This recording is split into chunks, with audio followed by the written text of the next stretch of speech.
Ada nggak perusahaan yang masih cuan walaupun harga bahan bakunya naik drastis tahun lalu? Ini nih salah satunya. Laba bersih saham roti di tahun 2022 mencapai 432 miliar alias naik 52% dibanding tahun lalu. Sari Roti ini produk dari PT Nippon Indosari Corporindo Tbk, yaitu perusahaan yang bergerak di bidang pembuatan roti dan kue kemasan. Perusahaan mengklasifikasikan produknya ke dalam 3 kategori, roti tawar, roti manis, kue, dan tepung roti. Roti tawar, roti manis, dan tepung roti dipasarkan dengan nama merek Sari Roti. Sementara produk kue dipasarkan dengan nama Sari Cake. Nippon Indosari ini udah berdiri sejak 9 Maret 1995. Artinya usianya udah 28 tahun ya. Untuk saat ini, porsi kepemilikan saham di roti sebagai berikut.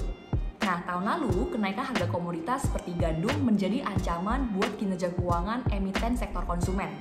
Berdasarkan data Indonesia.id, harga gandum berjangka berfluktuatif sepanjang tahun 2022 dengan harga rata-rata di 815 US dollar per gantang. Kalau harga gandum naik, harga tepung juga ikutan naik sehingga meningkatkan biaya produksi dari roti. Walau biaya bahan baku naik, perusahaan masih mampu meningkatkan efisiensi operasional. Laba kotor perusahaan sepanjang tahun 2022 naik 17% menjadi 2 triliun, walaupun biaya bahan baku dan kemasan melonjak sekitar 35% dari 907 miliar menjadi 1,2 triliun. Penjualan bersih roti tahun 2022 juga naik 19,7% menjadi 3,9 triliun. Berdasarkan lini produk, kontribusi penjualan terbesar tuh dari produk roti tawar dengan angka penjualan 2,6 triliun. Sementara produk roti manis berkontribusi 1,45 triliun, produk kue 299 miliar, dan produk lainnya 29 miliar.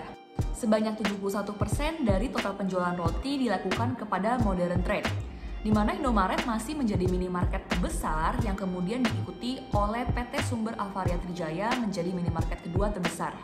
Berdasarkan area penjualan, wilayah penjualan bagian tengah menjadi kontributor penjualan terbesar roti dengan angka penjualan mencapai 2,19 triliun.